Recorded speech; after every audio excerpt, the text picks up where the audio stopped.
So it's probably like 4 a.m. after all the driving. Maybe like 10 minutes before we get to the venue, we're on the highway, and then everything just stops. There was like a big crash like ahead of us, like a big pile up. Some of the cars were on fire, I think. Like it was really, really bad. So then we were stranded there on the highway for the next like 5 hours. General admission is 10 a.m. and we ended up getting at the venue at 9:55.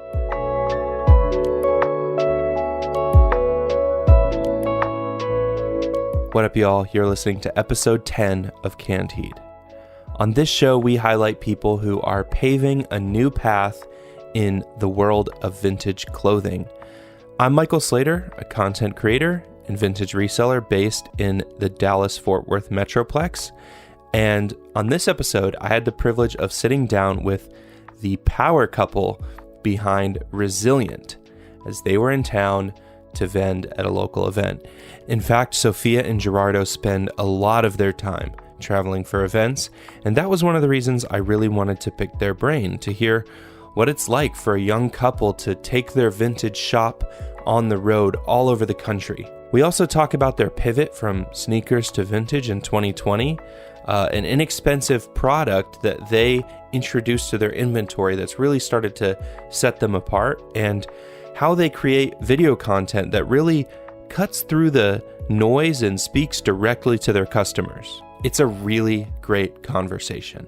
I should mention that this is our first standard episode in a few months. If you listen to episode 9, you heard us talk about Erin being pregnant. Well, we had a baby. Her name is Emery, and she is absolutely perfect.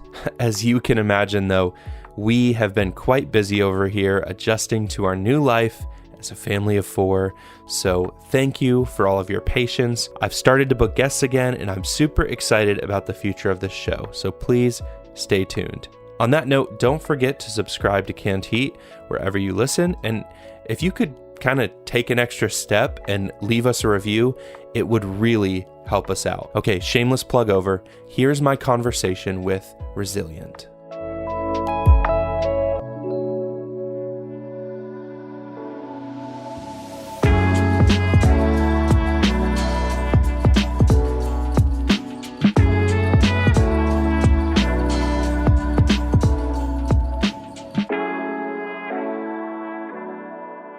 I'm here with Gerardo and Sophia of Resilient, all the way from Houston. I believe we first met in Houston at Dated, Faded, Worn, and we've vended at some of the same events since then. So why don't y'all tell me about yourselves? How did you meet? Well, we met at a church. I think I was a junior in high school, and Gerardo was a senior, and we met at church. And we are a very unconventional couple. I'm very like bright and very outgoing, very extroverted, and Gerardo's the exact opposite. And we met, and I don't know, ever since we started dating, people noticed that we were the opposite. But we started dating, we met each other, and we only knew each other for like 2 weeks, and then we started dating, and we've been together for 3 years now. And before like any of this, neither of us were into vintage. The closest thing was I was the one into like sneakers and hype. But Gotcha. we met through church, and we literally only knew each other for like 2 weeks. That's cool. It's cool that you guys kind of had that connection right away. Yeah. Like that's kind of how Erin and I were too. You know, Erin and I, we've known each other for almost a decade now, but even like knowing each other as well as we do, it's still it can be really tough to like run a business together. So How has that been for y'all? Most definitely. Us being complete opposites, it has its like pros and cons. Like I'll start with the pros. What is it? We think completely different. She's more creative minded. I guess you can say like, I don't know the difference between left brain and right brain. Right. But like, for example, she's more creative sided. I'm more of like intuitive thinker. Like I think straight to the point. And there are certain things like whenever it comes to like planning like a when are we going to get there? Planning the booth, what is it? Price tagging clothes. Like that's what I love to do. But whenever it comes to like, for example, making TikToks with her, like making the booth look pretty, making sure it's aesthetically pleasing, making sure like whenever people walk in, it doesn't look wonky. She does great at that. And then at the same time, with us thinking opposites, we do butt heads, just to be completely transparent. But it's like, it's for good reasons, because she has her own ideas, I have my own ideas, and it's whenever we like mold it together, that's whenever we come up with resilient. That's whenever like the booth like excels, or whenever we post things it excels, I feel like. Yeah, that's really cool. Like you kind of do need both people, right? Like you need both sides of the coin, and that's kind of how Aaron and I are too. Like I'm like super detail oriented. Y'all could probably already tell with like this audio setup and stuff. Like I'm just very meticulous, and Erin's more just like, it'll be fine. It'll work out. She's kind of talking me down, you know, off the ledge a little bit, but I need that, you know, and then like she's more free spirited, but like she might benefit from like me being like, no, like we need to take care of this and get everything priced, you know? So it is that yin and yang kind of relationships. You mentioned Sophia's Tik Toks, which I think are maybe the best TikToks in the vintage game. So, Sophia, do you have a favorite that sticks out in your mind? It was one. Yeah, I posted one.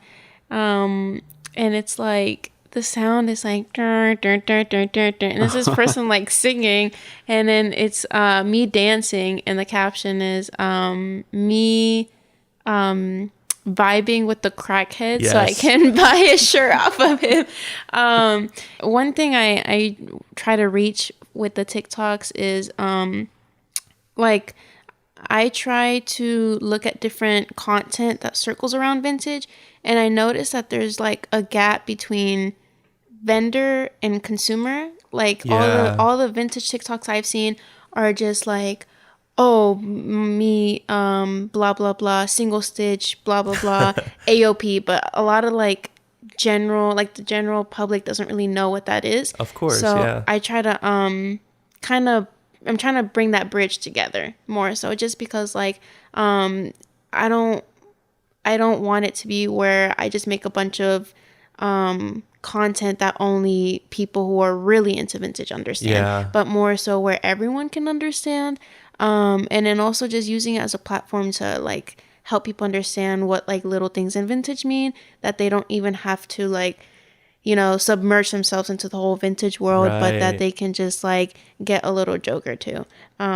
So yeah, that's what I try to do with my TikToks, and more so just like funny ones as well. It's just my favorite. It's so smart that you're thinking about that, because that's so true. Like I think as resellers, like we kind of get so like deep into the culture sometimes, and the like language, it's like we're speaking a foreign language, and it's like you're like you said, the consumer doesn't really understand all these little niche terms that you're making, so it's like you kind of have to make something that appeals to everyone. So that's super funny. And the crackhead one was going to be my favorite too. That's so good. Little side note, how long did it take you to film that? Oh my gosh, it took me like maybe like an hour, because like and I remember it was like so hot outside. I have no idea why I was wearing a sweatshirt and like corduroy pants and Doc Martens. But yeah, no, it took me like an hour, just more so because like I want it to be like, even though it's a TikTok, it's planned and everything. Sure. But I wanted it to be more so genuine, and I wanted the dancing to be on beat, and I just wanted it to be fun, free spirited. So I usually film like 10 or more than 10, and then of the same idea, and I narrow it down from there. Nice. And then I try to, there's a lot of times where I made a TikTok and it doesn't pop off, and then I refilm it, but I just word it differently and it pops off. So I try to figure out what's the best way I can word it so it's like funny, and it's like whenever you're making a TikTok, you don't want to make the caption or whatever you're wording too long, because then it loses like people's attention. Right. So I just try to make it as simple, straight to the point, and funny as I can. So That's yeah, awesome. it took me like an hour. Yeah. Well, it's really cool that, you know, you're kind of putting the thought into it, and I think it definitely shows and reaches like a whole new group, because like social media is just really going into that micro content, micro video side, and I'm not good at it, but you know, guess we can all try to learn as much as we can. So I want to kind of go back to your roots a little bit. So 2020, y'all started as a sneaker page, right? And was that kind of like because of the pandemic, like kind of trying to find something to do, or like how did you kind of get the idea to start doing sneakers? Essentially, what is it? Like, this goes back to whenever we first started dating. Like, maybe a couple months into dating. Little thing about Sophia is she used to be a huge sneakerhead. Like, right now in her collection, she probably has like 30 pairs. Maybe, yeah. So 30 pairs. She's all about sneaker community, like the culture surrounding it. Right. Me at the time, I would wear a Uniqlo t-shirt, some black skinny jeans, and some white bands. Super basic, super basic outfits. And I mean, that's what I was comfortable with. And Sophia, I would see her wearing these shoes and stuff like that, and I would think, why is she buying so many shoes? That's absolutely like, these are like $300 shoes. Why does she need like 20 plus? And one time it was before the Travis Scott 1 high release, the initial pair. Right. And she's like, you can buy that shoe and it'll go for like $800. That's lowballing it right now. And she's like, you buy it for $200, but they resell for $800. And I'm like, so you can make $600 off of a shoe. And here's my the gears on my brain are turning. And I was like, what? And I remember at the time I worked at Starbucks in high school. That's where I worked for a year and a half. And I remember taking my lunch break, sitting, I guess it was during breakfast because the sneakers released at 9, sitting there trying to get the shoe. I remember sneakers was bugging out. Of course I didn't get the shoe, but I was just like, I started thinking about the whole like sneaker reselling thing. And just from there, like I bought a couple shoes, and as I continued growing it, that's whenever we made Resilient Kicks. And we're like, you know what? Let me just sell some sneakers and stuff like that. At the time, I was interning at the church where me and Sophia met. So it's like with this interning, it's like a part-time thing. So I'm like, I'm having a part-time job, need a little extra cash. So let's sell some sneakers. And yeah, essentially that's how we got into that, like into the reselling sneakers side of things. So from there, you kind of found your way into vintage, right? And was it just like you had a few vintage tees and then you got a few more and then you kind of saw the opportunity there and then kept going and growing it, or? Yeah, so essentially, I remember one of our first shows, we always were interested in vintage because I know Sophia's always been thrifting. I remember I saw Paul Cantu's video. I think it was like how to make $1,000 thrifting, like really old video. And I was like, who the heck is this guy doing all this stuff? And like, there's no way. So there was some interest behind it. And Sophia, like, she's always been about thrifting. So we kind of just like merged together the idea. And I remember our first show, it was super hectic. It was a sneaker show. So all we had was a table. And we're like, we're going to bring 2 racks and put it on the side. It's a sneaker table. Of course, we're not going to be able to do that. But we were here just naive thinking. And it was until the next show we brought vintage. And we realized like, oh, wow, we're selling a few pieces here and there. And I don't know, it was just fun. It was interesting. And as we continued doing it, we started bringing more vintage. And then we started realizing we don't really want to say we do this for the money, but just breaking it down, selling a shoe for $180 and only making $200, that's $20 profit. Right. Buying a t-shirt for $5 and selling it for $20, that's $15 profit. We're just like, a first grader can do the math and realize that this is better. Yeah. So we started doing it more, and then we just found a love for it. Like, we absolutely love it. That's so cool. Yeah. It's cool that you kind of found your way in through sneakers, because I feel like it kind of sometimes works the other way around. Like for me, I was more into the vintage first, and then like now I have a passing knowledge of sneakers and hype and stuff, but only because I've sold vintage, and it's kind of, the worlds are kind of intertwined a little bit. So it's definitely unique that y'all kind of came in that way. Another thing that I know about y'all is that you bring a lot. Like, you have really big boots and you bring a lot of t-shirts. So what are the challenges to sourcing and processing that much inventory? I think we're always sourcing. There's been like times in the week where will take 3 weeks of like just straight sourcing. And like it's just being that we bring so much and doing so many events, like there's just I feel like the pandemic definitely, it might be controversial, but I think the pandemic like enhanced vintage and like consumer wise, more people wanted to buy vintage, and it's just gotten, and you know, more like resellers have gotten into vintage, so it's gotten harder to source, but there's more of like a want from consumers. Right. So we're consistently like just going through just clothes like just so fast, and then a lot of times like we'll have customers usually in our booth, like, you know, it's kind of common knowledge that if you, there'll be a difference whether a customer buys from you or not if you talk to them. So like if you talk to them and you greet them and just be genuine with them, they'll be more inclined to buy something from you. And if you just kind of just don't talk to them at all or don't acknowledge them, then they might buy something, but if anything, they might go to another booth.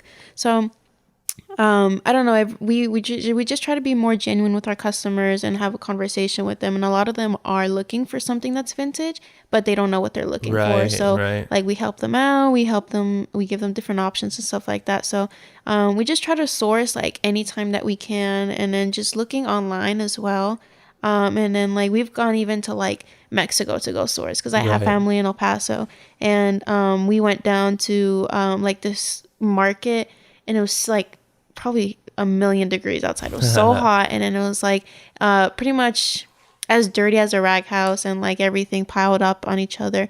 So we've even gone to like Mexico to go down and source, but we're consistently sourcing. Like we try our best to source like as much as we can, just because we go through so much, but more so just because we want to have one of everything in our booth. Like we don't want to be like the average t-shirt seller, so we want to be able to have like a girl come in or a guy come in and they can buy lingerie, but they can also buy a NASCAR shirt, or they can buy Jinkos, but they can also buy like a true vintage shirt from the 60s. So we want to be able to have like one of everything, which is why we're always sourcing like so much, because we want to have like a plethora of every single category.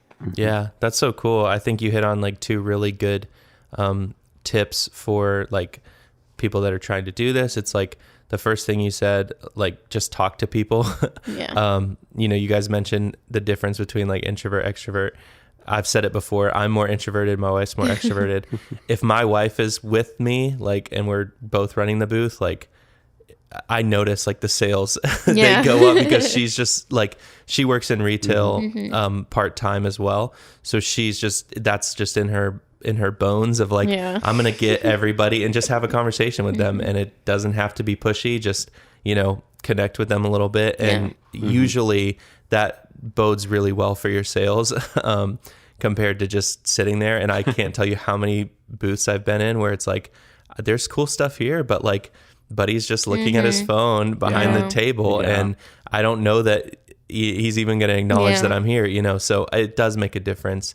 And then the other thing you mentioned was just having that variety. And I think like so many people get caught up in like the one thing that they like. And it's easy to do that, right? Like it's easy to find your thing and go all in, but it's like, if you can kind of cast a broad net of like, we've got a little bit of every, it's not just t-shirts. We've got all kinds of articles of clothing here. Like, I think people will kind of latch onto that. So, shifting gears a little bit, you guys, I feel like I kind of know you guys for being the like traveling vendors.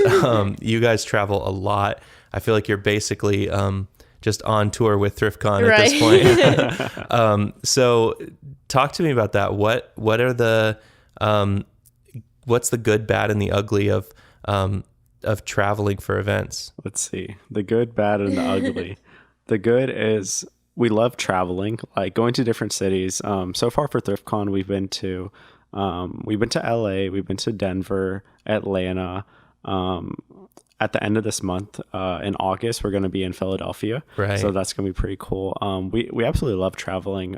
That's a plus for it. And plus, we like going to ThriftCons. What is it? We absolutely love ThriftCons. This is, I mean, going to events like every weekend, but getting to go to like, people joke about the Super Bowl of like thrift events. Sure. What is it? It's a lot of fun. The bad, gas Gas is definitely the bad, especially right now. Definitely. That's something we think about before we go on to these events. Just thinking about like the gas, like just doing quick calculations, like, okay, we're going to spend $800 on gas. It's just like little things you have to keep in mind of, because it's really easy to get caught up. This is a big thing for us. People saying like, oh, we made $2,000 at this event. Okay, let's talk about how much you paid for the booth. Let's talk about how much your Airbnb was. Let's talk about how much your gas was. So that's where the ugly comes into play. Like going on these trips does cost us a lot. Sometimes we spend between $1,000 to $1,500. Granted, like it's worth it with the amount of money we do make. But it's just like something you got to keep in mind about, like you got to put some money up front to get to these events. But it's like the saying in business, you got to spend money to make money. Yeah, sure. And the ugly, it's kind of funny. We have a running joke. Our business is named Resilient, and it feels like we're always forced to be resilient. Like we feel like we're the most unlucky vendors, because every thrift con there seems to be something that happens. Like in LA, I felt like we were just super unorganized. Denver, I remember Denver was going perfectly well. There was nothing wrong with it. But then like we were missing one tool, and we had to scour the event for one tool to put up our pipe and drain. Man. Atlanta was definitely the worst, because I'll let Sophia talk about that. No, every single thrift con it's something. And I remember in Atlanta, we stayed with Gerardo's with some of his family we stayed in a hotel, and then but the hotel was in Alabama, so it's like an hour ahead in Atlanta, so we had to leave an hour early, if that makes sense. Yeah. So we maybe left like at 2 a.m. or something like that. Early. We maybe left like at 2 a.m. And then we get to Atlanta, and it jumps an hour ahead. And then so it's probably like 4 a.m. after all the driving. And then our call time was 5 a.m. for ThriftCon. So maybe like 10 minutes before we get to the venue, we're on the highway, and then everything just stops, and it's like 4 a.m. in the morning. And then we pretty much everything stops, and we're just sitting in our cars for like 20 minutes on the highway. And then there was like a big crash like ahead of us, like a big pile up, like some of the cars were on fire, I think. Like it was really, really bad. So then we were stranded there on the highway for the next like 5 hours. And then like it sucked because like there was nothing we could do. Like we were super close, and we had like the 20 by 20. So and we had brought a lot of stuff, so it takes some time to set up. So we just had to kind of just sit there and just wait. That's really all we could do, just play the waiting game. And then when everything like finally cleared up, we get to the venue. VIP for ThriftCon I think is at 9 a.m. and then general admission is 10 a.m. And we ended up getting at the venue at 9:55 a.m. Oh, wow. So 5 minutes, and then we're trying to like rush, and then we get to our spot, and someone else is set up in our spot. Like this guy, he bought a 15 by 15, but saw the empty spot, so he set up all his stuff. So we're trying to deal with that, and then like we're trying to set up the pipe and drape, but we have maybe like 1 or 2 racks up, and people are like just stepping all over our stuff, stepping all over our pipe and drape. And then I didn't hear it, but Gerardo keeps telling me that apparently ThriftCon was playing like rave music. Yeah, so just out loud. It felt like it was a movie scene. Like it was so hectic. I was so stressed. You're like, I'm in a fever dream right now. There's just hype music playing behind me. Oh my gosh. Yeah, no, it was just like so much was going on. We were just trying to set up the booth, and then there's people like finding things in our racks that they're trying to buy, and here we are setting up, trying to like set up our booth. And it just sucked just because like there was nothing we could do, and we were so close to the venue as well. But just playing the waiting game. So a little bit more of a lighter question about traveling. I want to know from each of y'all, what are your favorite snack and drink combos from QT or Buc-ee's or 7-Eleven? Yeah. So for me, my favorite snack is dill pickle flavored sunflower seeds. My go-to. I'll down a whole, like even if it's like a 4-hour drive, I'll down a whole bag. Like I absolutely love them. Sophia, what is it? Like she'll see me having the big like sip cup to put my like leftover seeds in. And then for a drink, it would be I prefer 0 sugar Red Bull, like in the black cans, but if they don't, I'll do sugar free. What is it? So I'll have that side and side. I love it. Nice. So For me, I'm a hot Cheeto girl at heart. So I usually get like the flaming hot Cheetos, but like the extra ones, the ones in the black bag. And then I'll buy like the little cheese dip, and then I'll just dip my Cheetos in the little cheese dip. And then for drink, I don't know. I think orange Fanta or strawberry Fanta. Or brisk.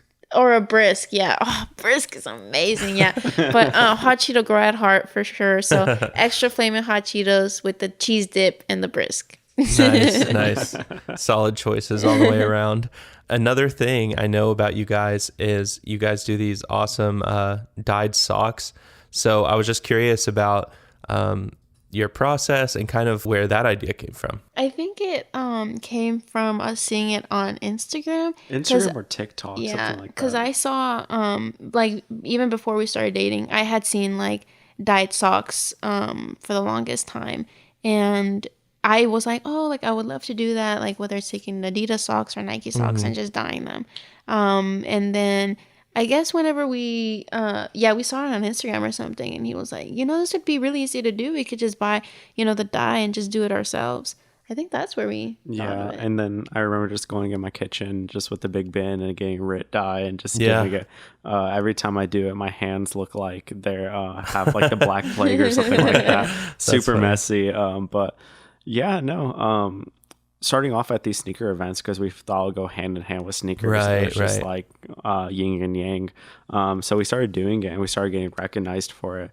And I don't know, it's just something we've always stuck with. And like you're saying, people recognize it for us. And we're like, we like doing it. Just kind of a part of your brand now. It adds a variety to the booth. Yeah, it's a really good idea. Yeah. I think it's a good word too. Just like try to think of those quick and easy things that you can do that'll kind of just add value to it, set you apart a little bit. It's a nice accessory, and it's also nice like just whenever people are looking to like build an outfit together or just adding those little details, it's nice like because they get like dyed socks, or we do every now and then get those people that are like, oh, like why am I paying for it? Like I just do it by myself. But there's a lot of people that have told us like that they just don't have the space for it, or they don't have the time, or it's just a messy process and they just rather just buy it. Yeah, definitely easier.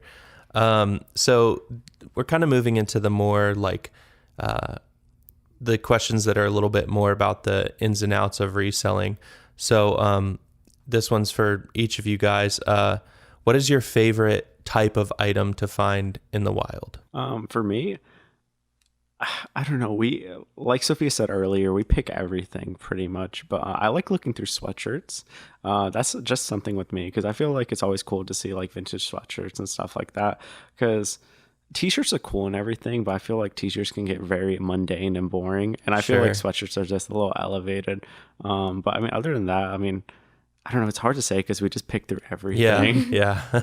I love pants. Oh my gosh, I love pants. Like every time, like if we're in a rag house or whatever, I break my hip trying to get to the pants. I love pants. Just more so just because like I feel that pants are more essential, and they're like very, very easy way to up like an outfit easily, because like you could be wearing like a regular t-shirt and sneakers, but changing the color of your pants, whether they be blue jeans and changing them to like olive green jeans, or like wearing printed jeans, like just elevating an outfit could just be based on like the pant you wear. And I don't know, I just really like finding like vintage Guess pants. I also really like looking through the pants because I want to see if I can find Jinkos. Oh my gosh, I love Jinkos. So I want to see if I can find any like Ray wear and Jinkos. And just I've seen so many pants that are just like Coogee pants that are so like printed on, or Ed Hardy pants that have like the tiger patches. And I just love pants so much. Awesome. Yeah, Sophia, I feel like you've kind of become known for your personal style. So like, do you think that vintage has kind of changed that for you and kind of like helped you bring in like new elements and stuff? I think so, for sure. Because before it was kind of more so like I don't know, it's just a little bit more special to say that something is vintage, because like before I wouldn't really shop like at malls. I would more so thrift, but like the cooler stuff I would get at like Forever 21 or Urban Outfitters. But there's just a little bit something like I have this these disco pants from the 70s that have sparkles all over them, and they're like beautiful flowy, like they're just amazing. And you could probably find them online, sure, like at some mass retailer, but it's just something special whenever you have like a really unique piece, and for you to say it's vintage, because you're not going to find that on someone. Like, you might be able to, but you're not going to find that on someone else, compared to like if you get a cool piece from Urban Outfitters, it's cool, but you're probably going to see it from someone else. Exactly. So it has a little bit more of a like meaning to it if it's vintage, because it's like you found it, and like Right, what was the exactly. probability of you finding something that cool. So, and also just vintage, I feel like it's a little bit better because there's some history behind it. Like, I really like the OJ Simpson tees, just because like I'm obsessed like with the trial. I watched the Yeah, documentary a million times. So it's just like cool. Like, if we have a OJ Simpson tee, and it's just cool, like talking about how people were standing on the side of the road selling the bootlegs, Yeah. and like seeing like the footage like on YouTube or whatever it is.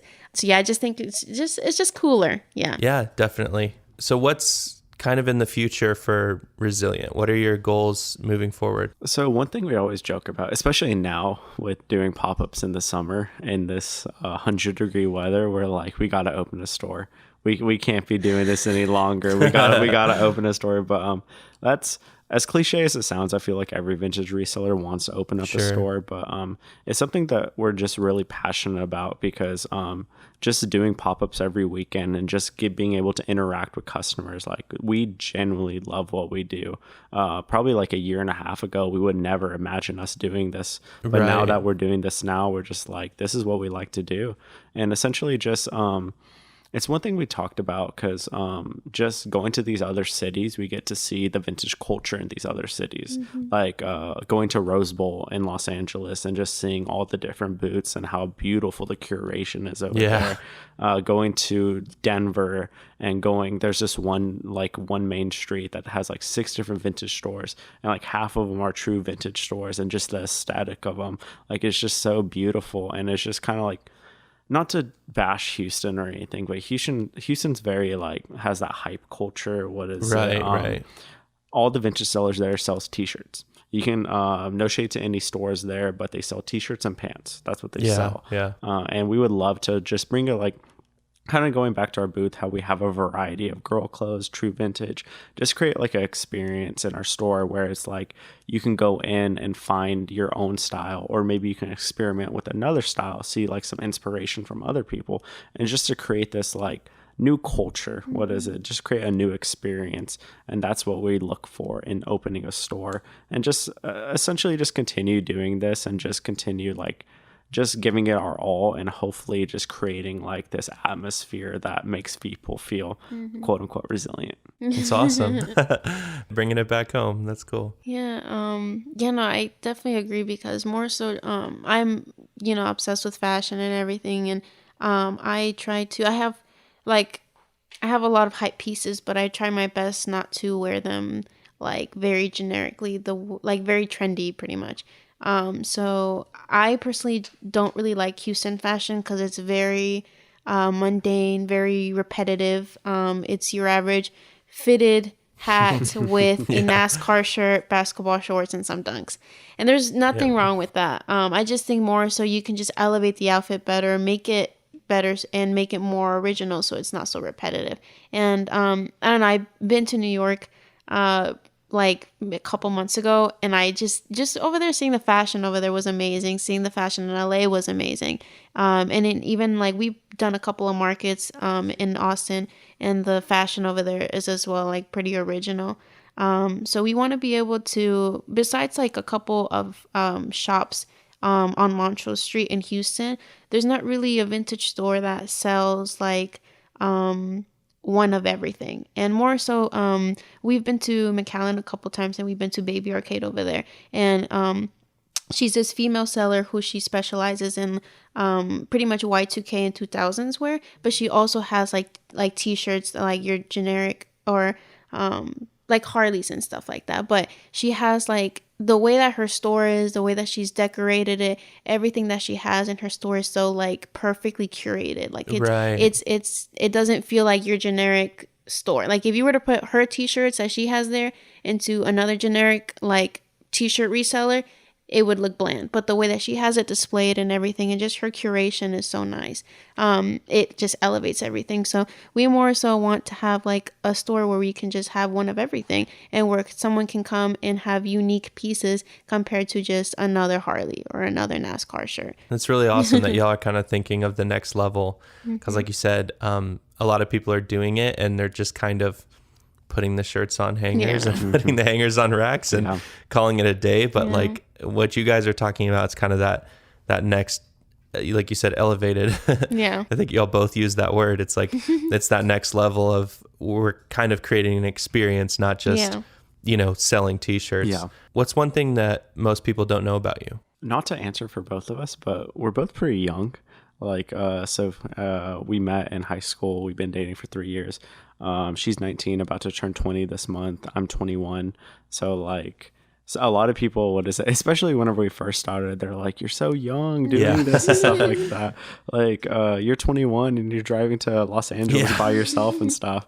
Yeah, you guys are definitely super young. Sorry to tell you the same thing that people tell you, but it's cool that you guys are at it so young, and you kind of have a leg up in a way, to have a brand that's kind of developed as much as it has in such a short time. So these are kind of the more rapid fire questions. One word answers are totally fine, or you can expound a little bit. Okay. What's your favorite piece that you've ever sold? The one that comes to my mind, it's two that comes to my mind. One is one that we recently sold, and it was like, we got it, we were doing wholesale with someone, and we got it for 50 cents. And it was like this 90s shirt, but it had like two cows on it. And it was like, it was like one woman cow, one male cow. And they had like Western wear. They both had like cowboy hats. They had like bandanas, but it wasn't just like the print. It was like the actual like cloth bandana on it. Oh, that's cool. And like, it was just like the stupidest Texan shirt ever, but I loved it so much. I wanted to keep it so bad. And then I guess another one of my favorite pieces, it was like this puffer jacket, and it was like a brown, kind of like a off shade brown, I guess. I don't know. And then it was Coca-Cola from the late 80s, and it was a puffer jacket, and it was just like it wasn't like a puffer jacket where it's like too big, but also just not like too like crappy material, but it was like perfect puff. I don't know. And then it had like the Coca-Cola on it, and I don't know, it was just like such a beautiful piece, and it was from the 80s as well, so it was just like very soft, like already broken into. It was just beautiful, the whole thing. I loved it. I was actually thinking about so we actually sourced, it was like 6 different pieces of Coca-Cola. It was from the 80s. It's like delivery driver uniforms. They were super sick. And I remember it might not be one that she said, but it was like this other one. It was kind of like a Detroit style jacket. And it had like a liner on the inside. I absolutely loved it. And my thing is, I don't like keeping stuff in the booth. Like Sophia, she'll be like, "Ooh, I want this for my closet. I want this for my closet." But me, I'm just kind of like, I think of more of like the business. I'm like, okay, if it doesn't sell this next event, I'll keep it. And sure enough, we brought it out to ThriftCon, and this guy bought it, and I'm checking him out, and I'm over here depressed checking him out. But I think that's probably one of my favorite pieces. And I know in Denver we sold. We love our Japanese clients. What is it? They're the absolute best. In Denver, we sold a bundle. It was like this Smashing Pumpkin tee. It was one of their newer albums. I can't really remember it. We had this Green Day tee, and it was this other band tee. But it was a Pink Floyd tee, and it was a very cool sale. It was just like, I love Japanese clients. I love that sale because the guy paid like it was $500 total. He paid in all cash. Wow. So I was like, he was like, you could just spread it, because we had like the little cash marker, and I just started doing like random ones. He's like, you could just spread it out and do like the little line check on the table. And that was amazing. What about current ISO? Offspring Smash tee. That's a tee I've been trying to get for a long while. Nice. Right now I'm obsessed with 2 shirts, and one is one that I saw online, and it was a Mick Escher tee, but times Grateful Dead. So it's like the Mick Escher like stairs print, but then it has like the Grateful Dead bears all over it.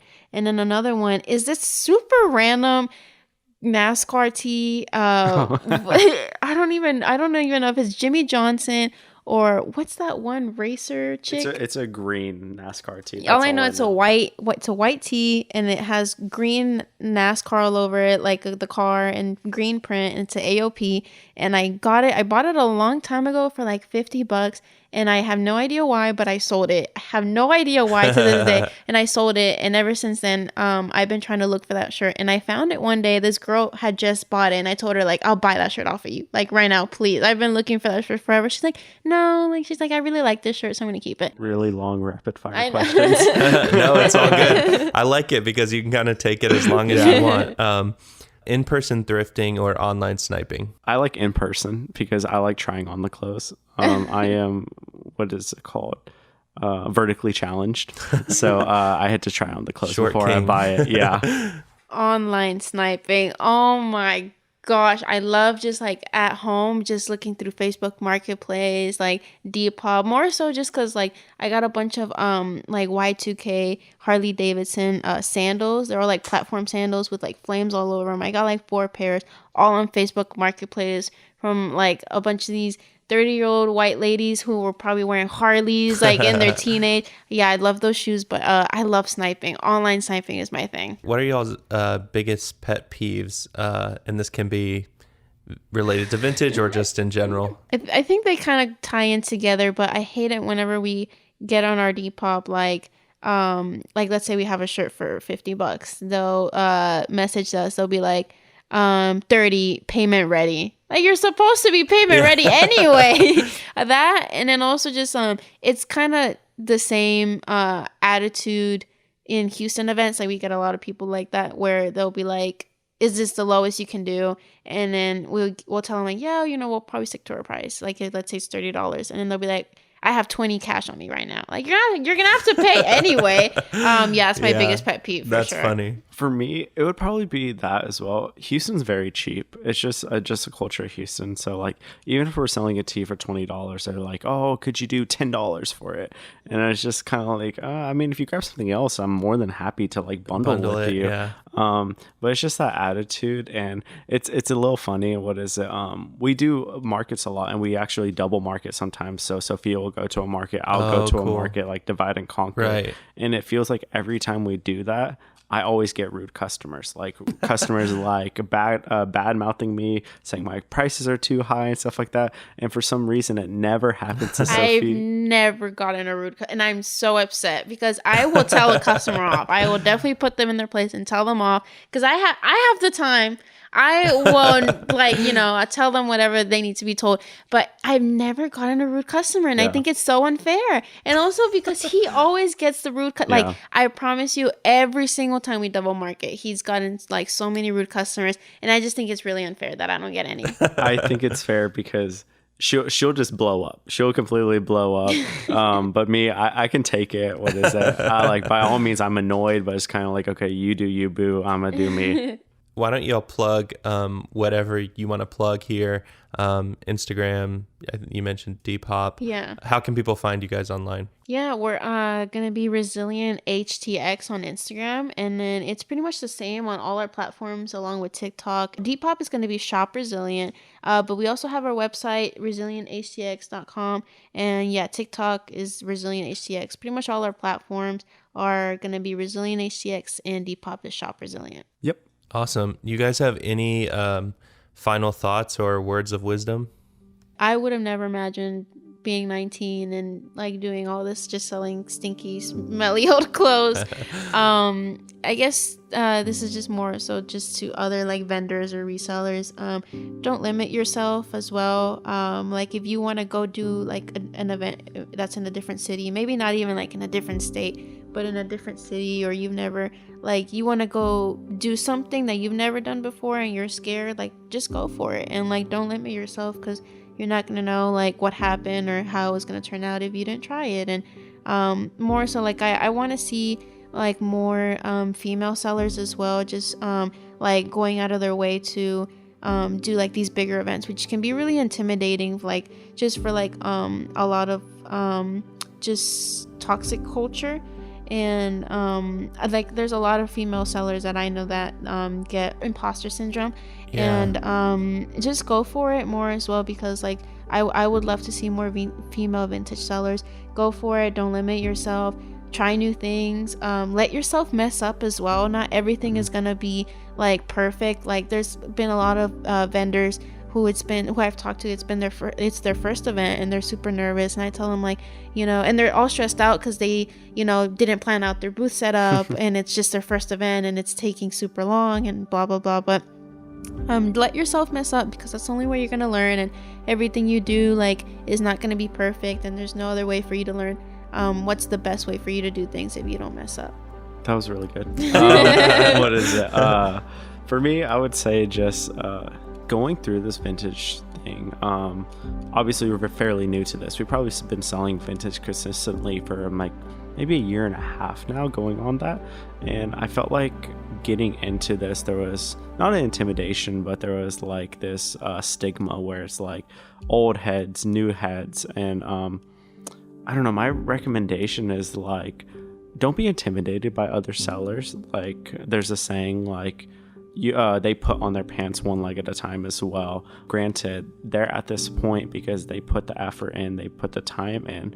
Who says you can't do the same thing? Like they might be at 8 years, but soon you're going to be at 8 years. You're going to have that booming pop-ups. What is it? You might have a store in the future. What is it? As long as you put in that effort, you put in that work. That's just a big thing for us because we see it all the time. Like, it's kind of disappointing, like even some stores shoot down like lower up and coming resellers. Yeah. And it's just kind of like, that shouldn't be the case, because I mean, like there's this saying like there's enough for everyone to eat, and in the grand scheme of things there is, as long as you put in the effort, you put in like just to make yourself stand out, like you're going to do exceptionally well. Don't let people talk down upon you like at all. Yeah, I think that's an awesome place to leave it. I love y'all. I love your attitudes about everything. I really appreciate you guys coming all the way from Houston. Yeah. I know you've got a DFW swap tomorrow, so best of luck to you guys on that. And yeah, thanks again for coming on. Awesome.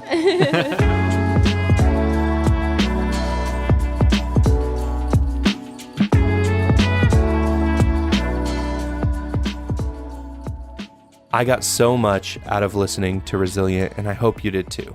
Don't forget to follow us on Instagram at Canned Heat Pod, and DM us if you have any feedback about the show or you'd like to suggest a guest for a future episode.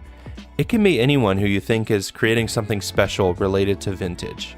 As always, please subscribe, rate, and review. Don't forget to wash cold and hang dry.